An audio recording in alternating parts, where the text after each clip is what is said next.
வணக்கம். இந்தியா பல நூறு மொழிகள், ஆயிரக்கணக்கான கலாச்சாரங்கள்னு பன்முகத்தன்மை நிறைந்த ஒரு அற்புதமான தேசம் இல்லையா? சரி, இவ்வளவு வேறுபாடுகள் இருக்கிற இந்த தேசத்தோட தனித்துவத்தை நம்ம அரசியலமைப்புச் சட்டம் எப்படி பாதுகாக்குது? இதுக்கு பதில் தெரிஞ்சுக்க நாம சட்டப்பிரிவுகள் 29 மற்றும் 30 ஆழமா பார்க்கணும். வாங்க, இத பத்தி தெளிவா அலசலாம். யோசிச்சு பாருங்க. ஒரே நாட்டுக்குள்ள நூற்றுக்கணக்கான சமூகங்கள், ஒவ்வொருத்தருக்கும் தனி மொழி, தனி கலாச்சாரம், இவங்களோட அடையாளத்தெல்லாம் ஒரே அரசியலமைப்பு எப்படிதான் பாதுகாக்குது? இந்த கேள்விக்குள்ளதான் சட்டப்பிரிவுகள் 29 மற்றும் 30ஓட ஆன்மாவே இருக்கு. இது வெறும் சட்ட பாதுகாப்பு மட்டும் இல்லைங்க, இது நம்ம தேசத்தோட இதயத்தை புரிஞ்சுக்கிறதுக்கான ஒரு சாவி. இந்த பகுதியில நாம என்னவெல்லாம் பார்க்க போறோம்னா, முதல்ல சட்டப்பிரிவு 29 எப்படி ஒரு கேடயம் மாதிரி நம்ம பன்முகத்தன்மையை பாதுகாக்குதுன்னு பார்ப்போம். அதுக்கப்புறம் சட்டப்பிரிவு 30 எப்படி சிறுபான்மையினருக்கு அதிகாரம் கொடுக்குதுன்னு தெரிஞ்சுக்கலாம். அப்புறம் இந்த ரெண்டுக்கும் இருக்கிற முக்கியமான வித்தியாசங்களை ஒப்பிட்டு கடைசியா தேர்வு கண்ணோட்டத்துல முக்கியமான குறிப்புகளை ஒரு ரவுண்ட் பார்த்துடலாம். சரி வாங்க, முதல்ல சட்டப்பிரிவு 29 ஆரம்பிக்கலாம். இதை நீங்க ஒரு கேடைய மாதிரி கற்பனை பண்ணிக்கோங்க. எதுக்கு கேடயம்? நம்மள தாக்க வர்றதை தடுக்கிறதுக்கு இல்லையா? அதே மாதிரி எந்த ஒரு சமூகத்தோட மொழி, கலாச்சாரம், எழுத்து வடிவம் இதெல்லாம் அழியாம பாதுகாக்கிறதுக்கான ஒரு தற்காப்பு கவசம் தான் இந்த சட்டப்பிரிவு. சட்டப்பிரிவு 29(1) என்ன சொல்லுதுன்னு பாருங்க. குடிமக்களின் எந்த பிரிவினரும் தங்களுக்கென ஒரு தனித்துவமான மொழி, எழுத்து வடிவம் அல்லது கலாச்சாரத்தை கொண்டிருந்தால் அதனை பாதுகாக்கும் உரிமையை பெற்றிருப்பர். இதுல எந்த பிரிவினரும் அப்படிங்கிற வார்த்தை ரொம்ப ரொம்ப முக்கியம். இந்த சட்ட வார்த்தைகளை இன்னும் கொஞ்சம் எளிமையா உடைச்சு பார்க்கலாம். அப்போதான் உங்களுக்கு நல்லா புரியும். இது யார பாதுகாக்குது? குடிமக்களோட எந்த பிரிவையும், அதாவது பெரும்பான்மையா இருந்தாலும் சரி, சிறுபான்மையா இருந்தாலும் சரி. சரி, எதை பாதுகாக்குது? அவங்களுக்கே உரிய தனித்துவமான மொழி, எழுத்து அல்லது கலாச்சாரத்தை. இது என்ன மாதிரியான உரிமை? இதையெல்லாம் பாதுகாப்பதற்கான ஒரு அடிப்படை உரிமை. ஒரு உதாரணம் சொன்னா உங்களுக்கு இன்னும் தெளிவா புரியும்.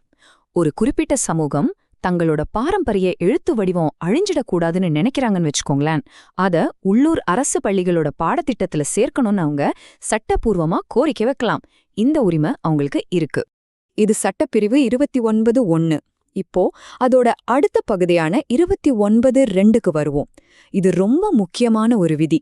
கல்வி நிறுவனங்கள்ல பாகுபாடு காட்டுறத இது தடுக்குது. இந்த பாகுபாடு காட்டாமை விதி யாருக்கெல்லாம் பொருந்தும்?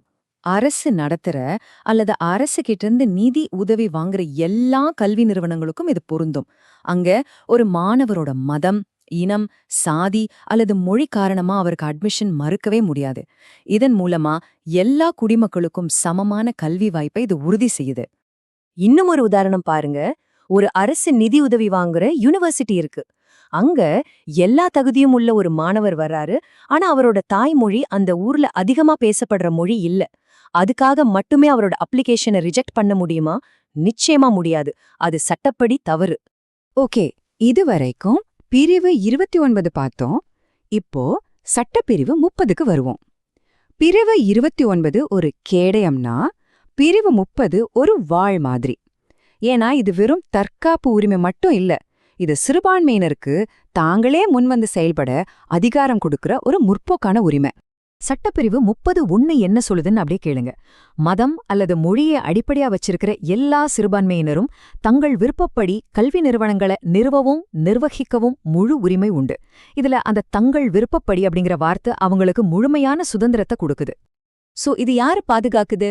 மத அல்லது மொழி அடிப்படையிலான சிறுபான்மையினரை. என்ன உரிமை கொடுக்குது? அவங்களே சொந்தமா கல்வி நிறுவனங்களை உருவாக்கி நிர்வகிக்கிற உரிமை. இதோட நோக்கம் என்ன? தங்களோட மொழி, கலாச்சாரத்தை அடுத்த தலைமுறைக்கு கொண்டு போறது. உதாரணத்துக்கு டிஏவி காலேஜ் வழக்குல ஆரிய சமாஜம் ஒரு தனி மதப்பிரிவுதான்னு உச்ச நீதிமன்றம் அங்கீகரிச்சு அவங்களுக்கு இந்த உரிமைகள் உண்டுன்னு தீர்ப்பளிச்சது.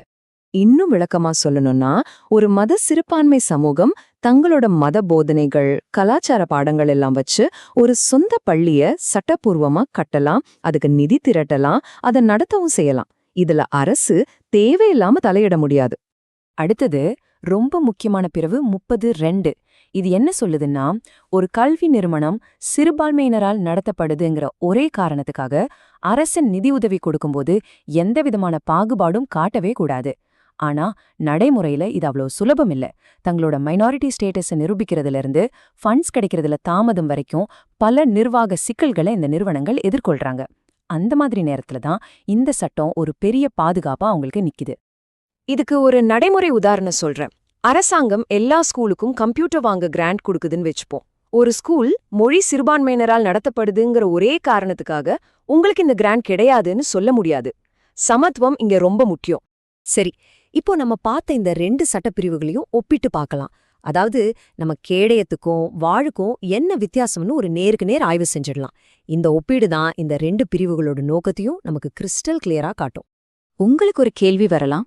ரெண்டும் கிட்டத்தட்ட ஒரே மாதிரி தானே இருக்கு, அப்புறம் எதுக்கு 2 தனித்தனி சட்டப்பிரிவு? இதுக்குள்ள இருக்கிற உண்மையான வேறுபாடு என்ன? வாங்க அது தெரிஞ்சுக்கலாம்.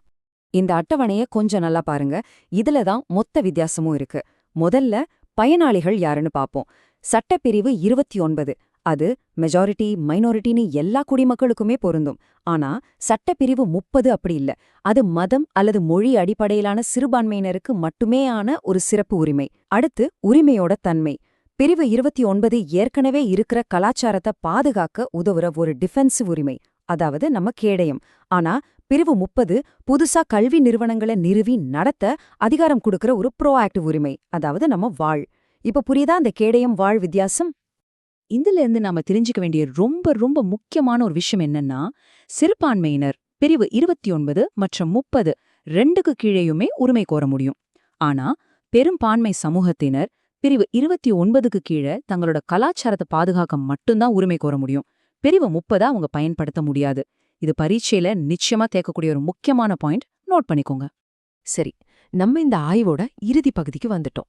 இதுவரைக்கும் நம்ம பார்த்த எல்லா முக்கியமான பாயிண்ட்ஸையும் ஒரே இடத்துல தொகுத்து ஒரு தேர்வு மறுபார்வையா பாத்திரலாம் வாங்க. வாங்க ஒரு ஃபாஸ்ட் ரீகேப் பார்ப்போம். பிரிவு 29(1) படி எந்த குழுவும் தங்களோட கலாச்சாரத்தை பாதுகாக்கலாம். 29(2) படி அரசு உதவி பெறும் பள்ளிகள்ல அட்மிஷன்ல பாகுபாடு காட்டக்கூடாது. பிரிவு 30(1) சிறுபான்மையினர் சொந்தமா பள்ளிகளை நிறுவி நிர்வகிக்க உரிமை கொடுக்குது. 30(1)(a) அவங்க சொத்த அரசு எடுத்தா நியாயமான இழப்பீடு கொடுக்கணும்னு சொல்லுது. கடைசியா 30(2) சிறுபான்மை பள்ளிங்கிறதுக்காக அரசு நிதியுதவியில பாகுபாடு காட்டக்கூடாதுன்னு உறுதி செய்யுது. ஆச்சரியமா இல்ல? வெறும் 2 சட்டப்பிரிவுகள், ஆனா இதுக்குள்ள எவ்வளவு பெரிய பாதுகாப்பு கட்டமைப்பு இருக்கு பாருங்க.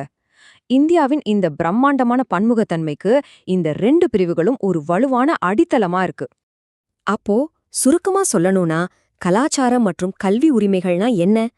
ஒவ்வொரு சமூகமும் தங்களோட அடையாளத்தை பாதுகாக்கவும், குறிப்பா சிறுபான்மையினர் அத கல்வி மூலமா வளர்க்கவும் நம்ம அரசியலமைப்பு கொடுக்கிற ஒரு மிகப்பெரிய உத்தரவாதம் தான் இது.